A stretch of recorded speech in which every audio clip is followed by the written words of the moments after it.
Bonsoir, au sommaire de cette édition, la rencontre entre le chef de l'État, professeur Alpha Condé, et des jeunes de la communauté Konia. Ces derniers étaient venus réaffirmer leur adhésion à la vision du professeur Alpha Condé.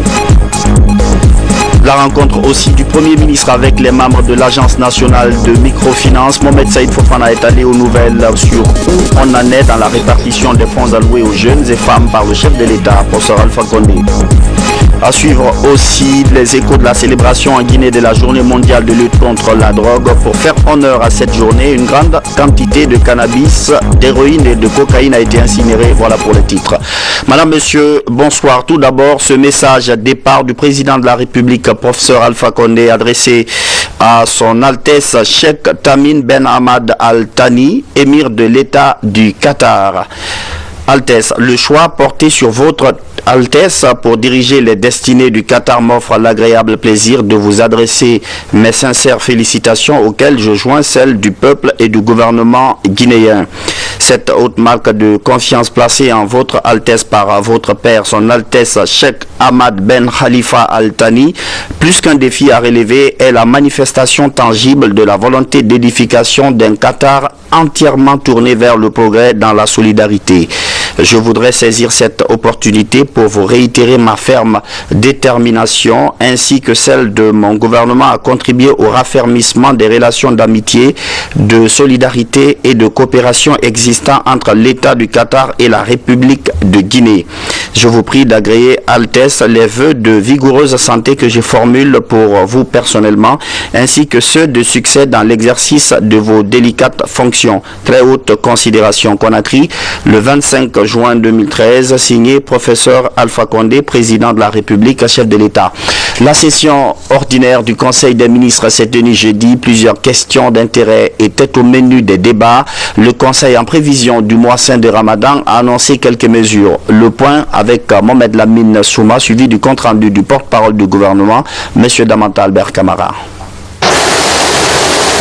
Le gouvernement reste jusqu'au bout attaché au bien-être de la population. À 2 semaines du mois saint de Ramadan, pour le jeune musulman, le gouvernement tient à s'assurer que le panier de la ménagère ne souffrira pas de manque d'aliments sur le marché durant les 30 jours de pénitence, que le riz, la farine, le sucre et autres poissons et viandes ne manqueront pas sur le marché, que les magasins de vente ne désempiront pas durant les 30 jours de jeûne et de pénitence. Dans cette perspective, la session ordinaire du Conseil des ministres de ce jeudi 27 juin 2013 s'est intéressée de savoir s'il existe un stock alimentaire suffisant pour le mois saint de Ramadan qui s'annonce. Un bon réflexe, sans nul doute, qui, espérons-le, ne tardera pas de produire des effets bénéfiques pour les fidèles musulmans. La consommation et l'économie sont intimement liées. Ainsi, le ministre de l'économie et des finances a présenté au gouvernement le rapport sur la dernière mission du Fonds monétaire international en Guinée. Sur un tout autre plan, Conakry, la capitale, a enregistré la multiplication qualitative de construction d'hôtels de haut standing sous la gouvernance du président de la République, le professeur Alpha Condé. Face à cette révolution positive dans un secteur d'activité qui est resté à la traîne en Guinée. Jusqu'en 2011, le Conseil des ministres a adopté un projet de décret qui réglemente le statut des établissements hôteliers et assimilés. Le compte rendu complet de la session ordinaire du Conseil des ministres de ce jeudi 27 juin 2013 par le porte-parole du gouvernement, le ministre Albert Damanta Camara.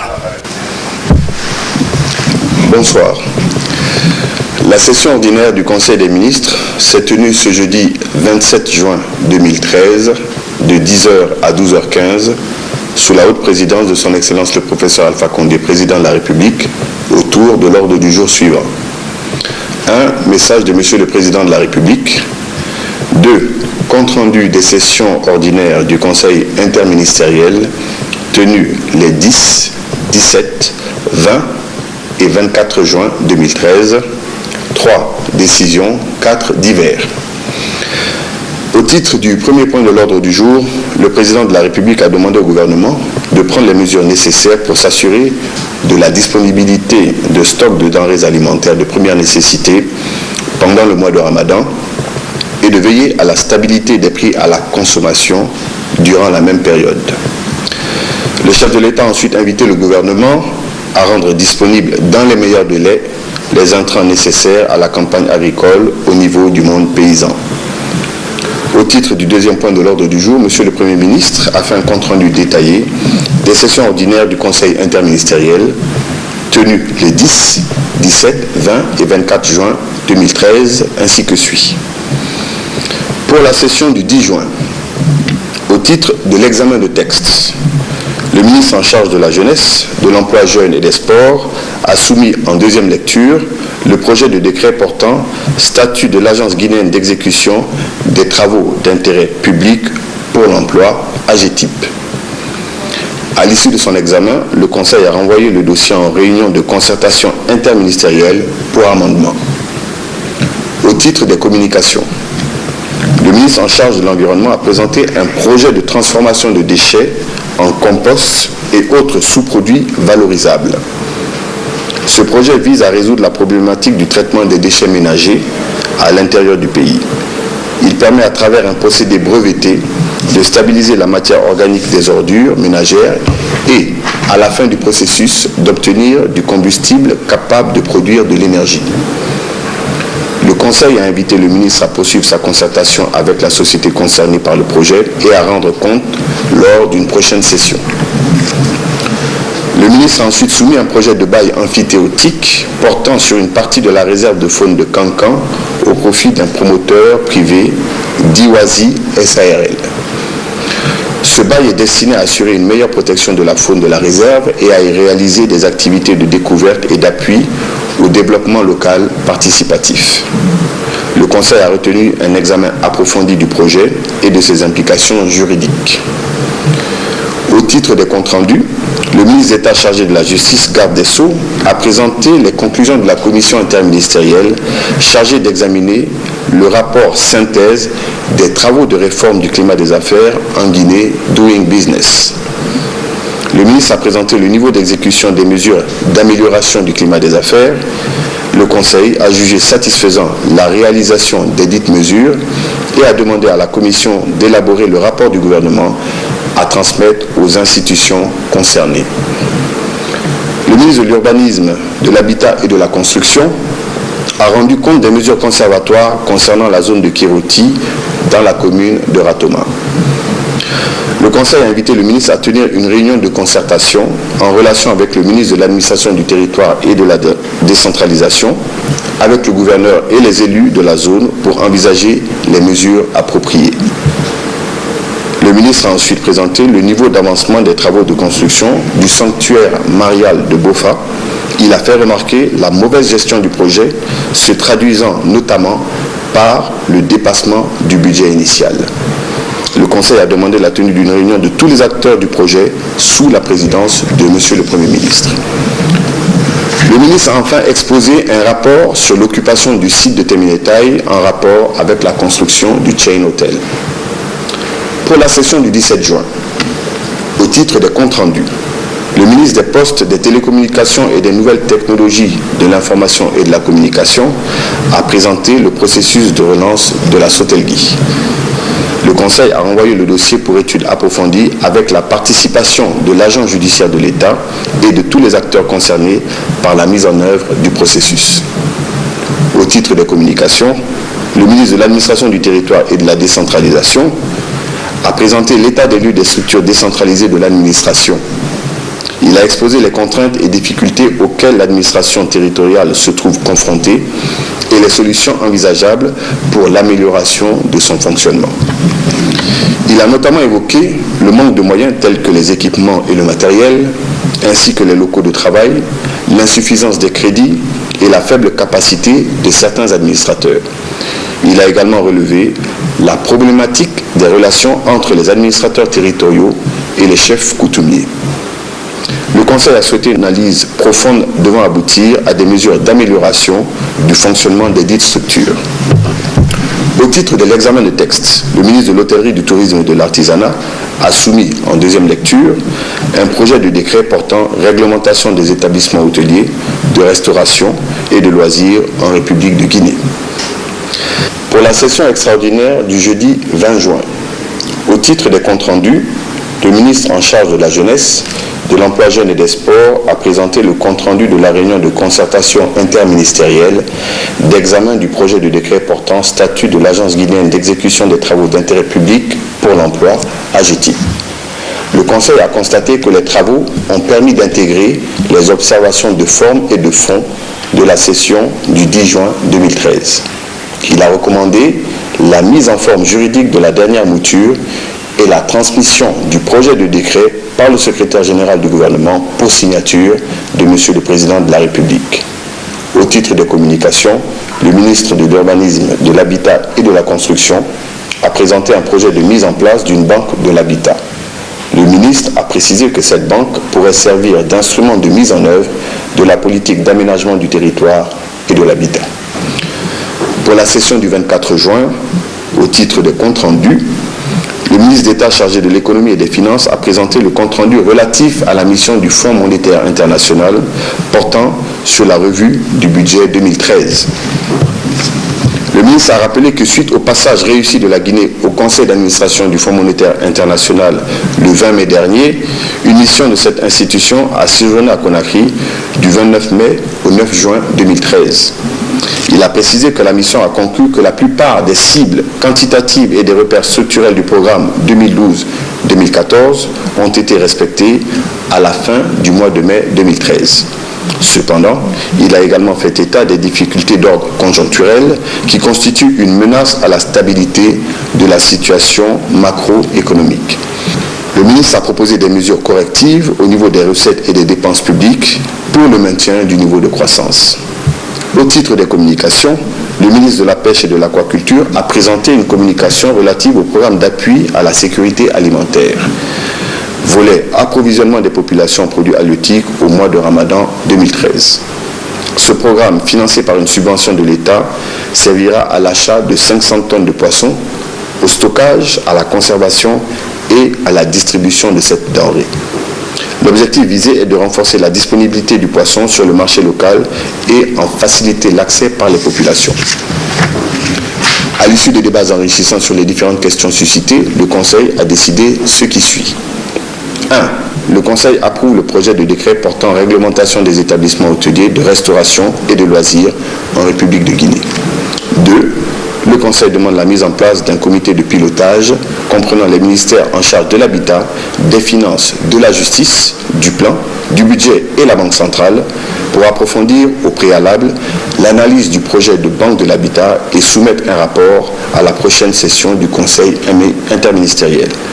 Avant de lever la séance, le Président a donné des informations relatives à l'actualité internationale et africaine. Le Conseil des ministres. Des jeunes de la communauté Konia ont été reçus mercredi par le chef de l'État. Ils étaient venus exprimer leur soutien au programme de développement de la Troisième République. Explication, Samassi Keïta.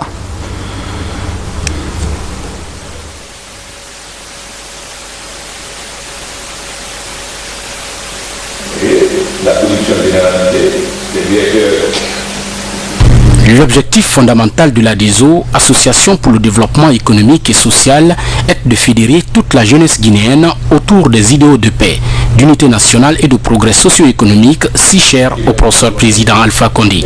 C'est en substance ce qui ressort de la déclaration du porte-parole de l'ADESO au cours de cette rencontre avec le président de la République ici au Palais Sékou Touré. Excellence, Monsieur le Président de la République, l'ADESO n'est nullement une association identitaire ou communautaire, encore moins un parti politique en gestation. Elle ne joue non plus le jeu d'aucune quelconque formation politique de l'opposition. Notre credo ou objectif n'est autre que de vous soutenir et de vous aider à implémenter votre programme de société que vous ambitionnez pour la Guinée.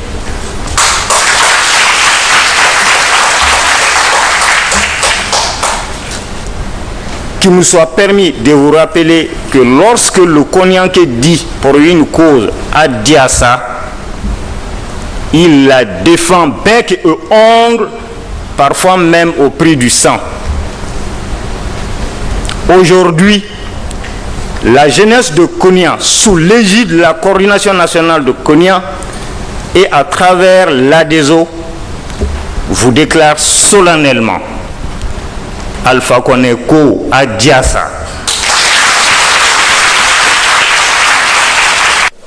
L'ADESO, Association pour le développement économique et social, est constituée essentiellement des jeunes de la Guinée forestière.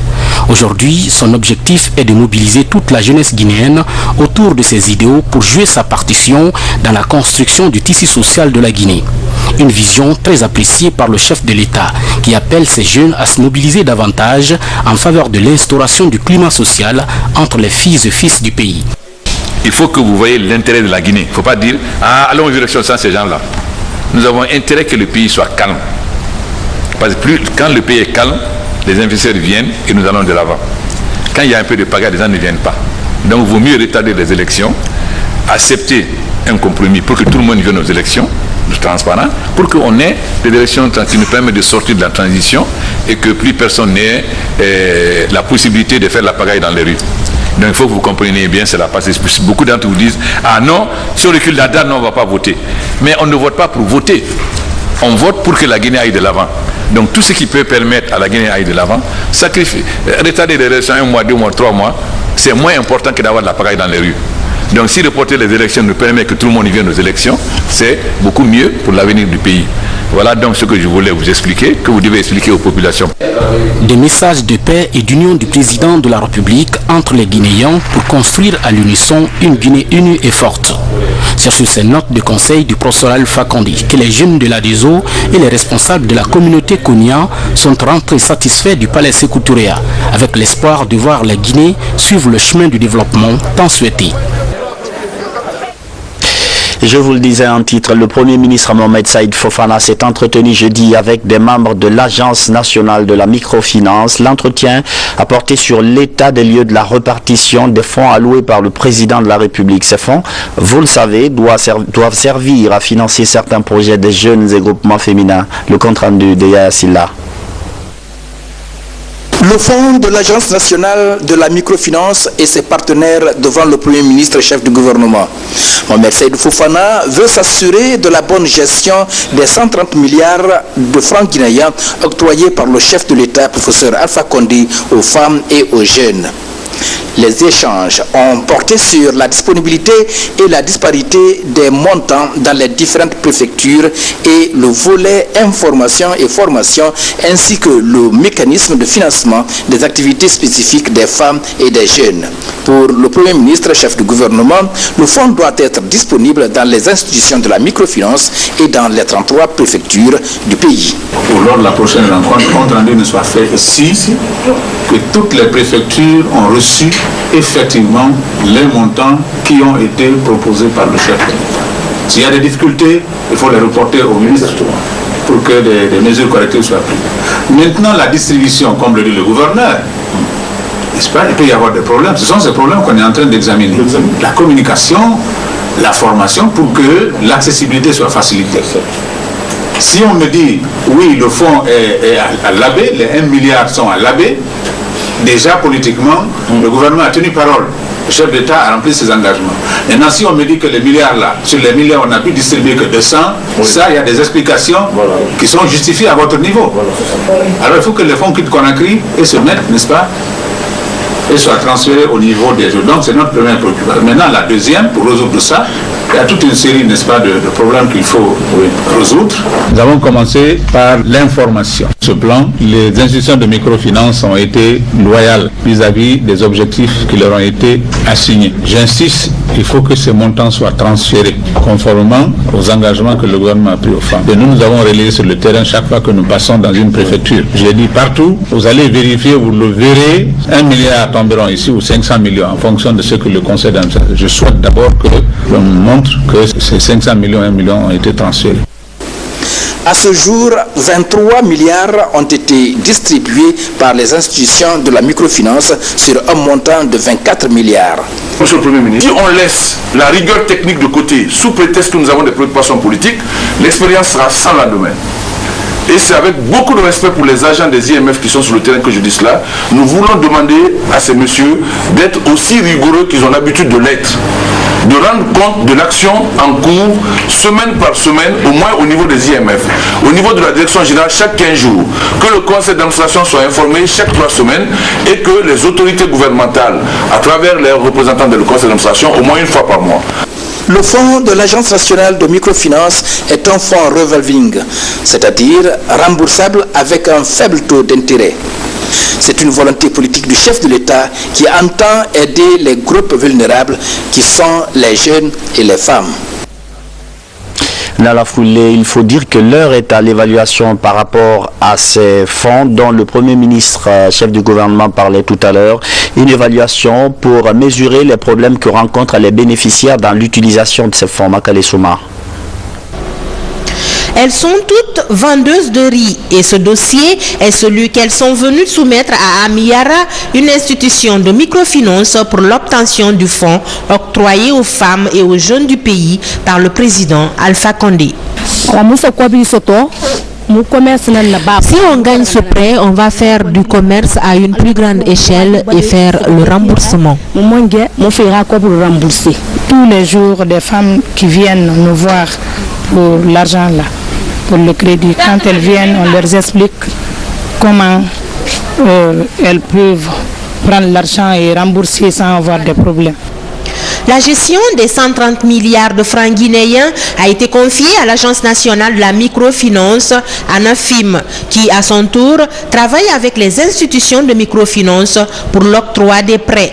Quelques mois après, l'évaluation du mode de gestion montre des disparités dans la distribution des fonds. À l'origine, le chef de l'État avait instruit l'agence qu'on mette dans les grandes préfectures 1 milliard et dans les petites préfectures 500 millions. J'avoue que ce schéma n'a pas été respecté à la lettre. Il y a des préfectures qui en ont eu plus et d'autres moins. Disparité, mais aussi réel déficit de communication sur toute la chaîne et surtout au niveau du public cible. Le début est toujours difficile. Effectivement, il y a un certain déficit de communication qui a été décelé et actuellement tous les acteurs, notamment l'Agence nationale de microfinance et les départements concernés, sont en train, et les IMF aussi, de se concerter. Un déficit de communication au niveau aussi du public cible, puisqu'il y a beaucoup qui au départ pensaient que c'était des fonds gratuits, alors que ce n'est pas des fonds gratuits, c'est des fonds à prendre, à travailler avec et à rembourser avec ce petit intérêt dessus, permettant aux structures qui interviennent aussi de couvrir leurs charges. Avec ce fonds de microcrédit pour la lutte contre la pauvreté chez les femmes et les jeunes, le plafond des montants prêtés est de 30 millions de francs guinéens. Le taux d'intérêt est de 15% l'an. 2 mois après les crédits, les remboursements ont déjà commencé. Aujourd'hui, des femmes acceptent de prendre 15 millions, de prendre 10 millions, de prendre 5 millions, de prendre 3 millions par groupe. Et aujourd'hui, le remboursement de ce crédit est effectif. Tous les jours, dans les institutions de microcrédit, il y a des femmes qui viennent d'elles-mêmes, elles viennent rembourser le crédit. C'est vrai que la question de la sensibilisation est là, elle est toute entière. La sensibilisation doit se poursuivre. Mais en se poursuivant, il faut qu'on prenne en compte aussi l'équilibre entre les classes. Plus de 23 milliards ont été octroyés sur les 24 milliards reçus par les institutions de microfinance au compte de cette première tranche de prêt. En attendant la deuxième tranche qui devrait suivre après la correction des nombreuses failles décelées. Réduction de la pauvreté, une rencontre jeudi au Palais du Peuple a abordé le sujet. Il était question de trouver les moyens pour favoriser la croissance économique. Secteur public et privé ainsi que de partenaires ont échangé des points de vue sur la question. Diana Yansane. Troisième du genre, cet atelier de dissémination du troisième document de stratégie de réduction de la pauvreté se propose d'accélérer et diversifier la croissance, cela pour réduire la pauvreté et les inégalités, créer des emplois avec les effets multiplicateurs sur le niveau des revenus et la qualité de vie des populations. Une démarche qui vise à atteindre les objectifs du millénaire pour le développement. C'est le document de référence du gouvernement et de tous les acteurs de développement dans notre pays. La lutte contre la pauvreté est l'une des priorités du gouvernement guinéen. Tous les services publics sont concernés par la mise en application de la politique étatique. L'objet de l'atelier est de procéder à la dissémination du troisième document de stratégie de réduction de la pauvreté. Cette dissémination va faire en sorte que tous les acteurs impliqués dans la mise en œuvre du contenu du document soient informés, soient impliqués et s'accordent à faire en sorte qu'à travers les programmes et les projets qui vont être élaborés au titre de cette stratégie connaissent une mise en œuvre effective et participative. Donc notre attente pour les organisateurs en tout cas de cet atelier, c'est que les participants se l'approprient de façon approfondie. La validation de ce document devra servir pour une lutte plus efficace contre la pauvreté. Une vision globale pour la période 2013-2015. Troisième titre de l'actualité ce soir, la célébration de la journée mondiale de lutte contre la drogue. À Conakry, l'événement a inspiré l'incinération de plusieurs tonnes de substances prohibées, notamment le cannabis, l'héroïne et près de 2 kg de cocaïne. Vivez sain, vivez sans drogue, c'est le slogan cette année. Safiatou Kondé. Ce sont près de 5 tonnes de cannabis, des centaines de grammes d'héroïne et près de 2 kg de cocaïne qui ont été saisis et stockés cette année par les services répressifs de la lutte contre la drogue en Guinée. Ici, au centre national Kwame Nkrumah de km 36, les engins se relaient pour décharger ces produits toxiques en vue de leur incinération. On sommes un peu satisfaits dans la mesure où, n'est-ce pas, c'est en fonction des moyens dont disposent nos services répressifs. Sinon, la réalité du terrain commande autre chose. Si toutes ces structures, n'est-ce pas, répressives sont dotées de moyens efficaces, moi je crois que le stock aurait été encore beaucoup plus important. La quantité de cannabis incinéré aujourd'hui, ça remonte à des tonnes. Donc cela veut dire que la jeunesse est menacée. Moi j'ai peur, parce que c'est une drogue accessible. Tous les jeunes, quelle que soit leur bourse, quel que soit leur revenu, peuvent s'en procurer. Aujourd'hui, notre préoccupation majeure en Guinée, c'est le cannabis. Vu son accessibilité à la couche juvénile, 500 fois 1000 francs la boule, un jeune peut se le procurer. Cette incinération constitue un acte fort pour le comité interministériel de lutte contre la drogue en Guinée en cette journée du 26 juin, dédiée pour bouter le fléau hors de l'espace public. En outre, les membres du gouvernement, les membres du corps diplomatique et consulaire et tous les services impliqués dans cette lutte se sont retrouvés pour échanger sur les voies et moyens disponibles pour évincer le mal. Les quantités importantes de cocaïne transbordée sur nos côtes, les saisies effectuées par les différents services antidrogue prouvent déjà à suffisance la triste réalité de l'implication de nombreux de nos compatriotes dans le trafic international de drogue. Le gouvernement invite à cet effet toutes les structures concernées à prendre les dispositions requises pour une mise en œuvre effective de ces différentes recommandations.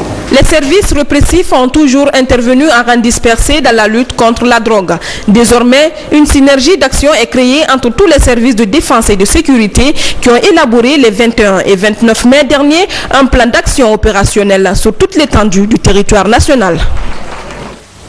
Un présumé bandit a été abattu jeudi matin par les forces de sécurité. L'intervention a eu lieu à cause où des voleurs armés étaient en train de vider des boutiques. Il était 3 h du matin. Aboubakar Kamara. Fin de course tragique pour un présumé cambrioleur. Sur l'axe Koza-Simbaya dans Ratoma, les populations riveraines sont attirées ce matin par la dépouille d'un jeune de 30 ans. Il a succombé à ses blessures après un échange de tirs entre les éléments de sa bande et les gendarmes. Hier, à 3 h du matin, mon officier de ronde m'a rendu compte qu'il a reçu des appels que les bandits sont en train d'attaquer les boutiques au niveau des rails. Sans tarder, je l'ai dit, d'aller constater sur les lieux et me rendre compte. Ainsi dit, ainsi fait, voilà le résultat. Nous rassurons la population de Koza et de la ville de Conakry que nous avons pris toutes les mesures pour lutter contre le banditisme. La victime de cette intervention de la gendarmerie était à bord de ce taxi. En plus des armes de guerre, des équipements électroniques sont retrouvés dans ce véhicule. Avec la concentration des commerces, Koza est devenue une zone cible des bandits. L'insécurité, comme partout, elle est récurrente ici. Ce n'est pas la première fois que les gens viennent. Il y a un bar, il y a un magasin qui est à côté pour le voisin. Vous avez tenté de défoncer ça et c'est le secours des jeunes du quartier qui nous avait épargné de ça. La lutte est engagée contre le banditisme à Conakry. Les forces de sécurité viennent de payer un lourd tribut. Il y a un lieutenant, Ali Traoré, qui vient d'être assassiné le samedi passé. C'est le même groupe de bandes. Donc, le dimanche, il y a un mardi-chef qui a été tué aussi à Madina. Donc, d'abord les boutiques et des biens de la population vraiment entravés. Et ce que nous demandons aujourd'hui, est l'implication surtout de la population en donnant les renseignements et des informations aux forces de l'ordre pour pouvoir quand même sécuriser la population, y compris leurs biens. La collaboration entre les forces de sécurité, les populations est la stratégie sur laquelle reposent désormais les espoirs d'essouffler le banditisme et la criminalité en banlieue de Conakry. Les étudiants guinéens bénéficiaires de la bourse Russal 2011 poursuivent leur formation en Russie. La première année est consacrée à l'étude et la maîtrise de la langue russe. Ils ont cependant une pensée pour leur pays, la Guinée, à travers des messages de paix, images commentées par Samara Tolno. Aujourd'hui, ces étudiants guinéens fortement intégrés rassurent qu'ils bénéficient de l'encadrement des autorités de l'université, du soutien de Russal et de l'hospitalité des populations de la localité. À ce qui concerne, n'est-ce pas, les études, vous n'avez rien à vous inquiéter, nous étudions dans les meilleures conditions, les équipements sont là et nous étudions comme vous le souhaitez. Loin du pays, ces jeunes compatriotes vivent en parfaite harmonie. On ne dit pas que je suis Peul, je suis Malinké, je suis Soussou, je suis Guerzé. Nous sommes tous des Guinéens. On dit toujours des Guinéens. Les Guinéens venaient par là, les Guinéens venaient par là. Donc nous voudrions aussi la même chose en Guinée, que tous les Guinéens s'entendent et que la paix règne en Guinée et que le pays se développe. On se souvient que pour avoir les 100 récipiendaires, des textes ont été organisés à Conakry, Kinya et Fria, où les candidats ont compéti dans plusieurs matières. Au terme des évaluations, une centaine de ces jeunes a été retenue pour leur spécialisation dans différentes universités de la Fédération de Russie. Récemment, l'actuel directeur général de Russal Guinée est allé à la rencontre de ses étudiants en formation à l'université des mines d'Oural, une institution qu'il a lui-même fréquentée. À cette occasion, Velasov les a félicités pour les résultats de l'année de langue et les a exhortés à redoubler d'efforts pour la suite de la spécialisation. C'est parti pour les activités de la Fédération patronale du tourisme et de l'hôtellerie. L'institution procède actuellement à la mise en place de ses bureaux dans les communes de Conakry. Première étape, Kaloum, où l'antenne vient d'être installée. Abouakar Sidiki Kamara. Personne ne va échapper, parce que ceux qui sont venus dans le métier pour uniquement gagner de l'argent, on va les sélectionner. Et ceux qui veulent développer le tourisme et l'industrie hôtelière aussi, on va le mettre de l'autre côté. Le développement du secteur du tourisme en Guinée devra favoriser l'essor économique. L'enjeu est que le tourisme tire d'autres secteurs de développement de production comme l'artisanat. Ce secteur est important pour la création d'emplois et la réduction de la pauvreté, notamment dans nos zones rurales. Est reconnu comme tel et de plus en plus comme une source majeure de croissance économique dans les pays comme la Guinée. La mise en place de l'antenne de Kaloum va permettre à la FEPATOUR de mieux circonscrire les activités touristiques et hôtelières dans la commune. On vous parlait récemment de la prise en charge des artistes guinéens. L'opération connaît un tournant décisif avec l'implication du groupe NCA. L'institution propose une couverture assurance pour les membres de l'Union nationale des musiciens à la Réunion Baïloba. Depuis maintenant près de 3 ans, l'Agence guinéenne des spectacles se bat à travers les banques et assurances afin de mettre en place une police d'assurance pour les artistes. Le projet tend vers sa concrétisation car désormais le groupe NCA Banque et Assurance et l'Agence guinéenne des spectacles sont en passe de trouver un consensus. Déjà, le groupe NCA appelle tous les artistes membres de l'Agence guinéenne de spectacle à verser une somme de 314 918 francs guinéens par an comme garantie d'assurance. Vous n'êtes pas sans savoir la manière dont Fatako est décédé, la manière dont Sédoussou et tant d'autres sont partis, sans oublier aussi ceux qui sont aujourd'hui malades. C'est le cas d'espèces de Pénor, mais également de l'artiste El Bangou, aujourd'hui qui sont dans des conditions ou situations très difficiles, mais malheureusement il n'y a pas de soutien, il n'y a pas d'accompagnement. Alors ce sont c'est tout ça là qui nous a, si vous voulez, motivé au niveau de l'Agence guinéenne de spectacle pour essayer de réfléchir et mettre sur pied, en compagnie bien entendu de NCA Assurance, une assurance pour pouvoir accompagner les artistes. Dans ce projet, le contrat consiste uniquement à la prise en charge des frais médicaux engagés au cours d'une hospitalisation d'au moins 48 heures et même en cas de décès. Le ministre de la Culture et du Patrimoine historique s'est réjoui de l'initiative. La Guinée, on croit que l'assurance, ça coûte cher. Ça coûte cher quand vous n'êtes pas malade, le jour où vous êtes à l'hôpital. Qu'on vous donne des ordonnances qui dépassent votre gain annuel. On tend la main à Dieu, on tend la main aux notables, on dit, viens voir le ministre, monsieur le président doit me faire évacuer. Mais le président, il en a déjà fait. Je l'inonde de requêtes des artistes qui doivent être évacués, mais le président ne peut pas tout faire. Il m'a laissé libre cours de vous demander de prendre en charge votre propre destin, c'est-à-dire de vous assurer. Et 1000 francs par jour, vous mettez de côté. C'est l'assurance. Par an, 1000 francs par jour. Aujourd'hui, NCA est un groupe d'assurance panafricaine. Son produit Hospi est adapté à la prise en charge des artistes en vue de la mise en place d'une police d'assurance. Une chance à saisir. C'est la fin de cette édition d'information. Je vous retrouve demain, Inch'Allah, pour un autre journal. Bonsoir.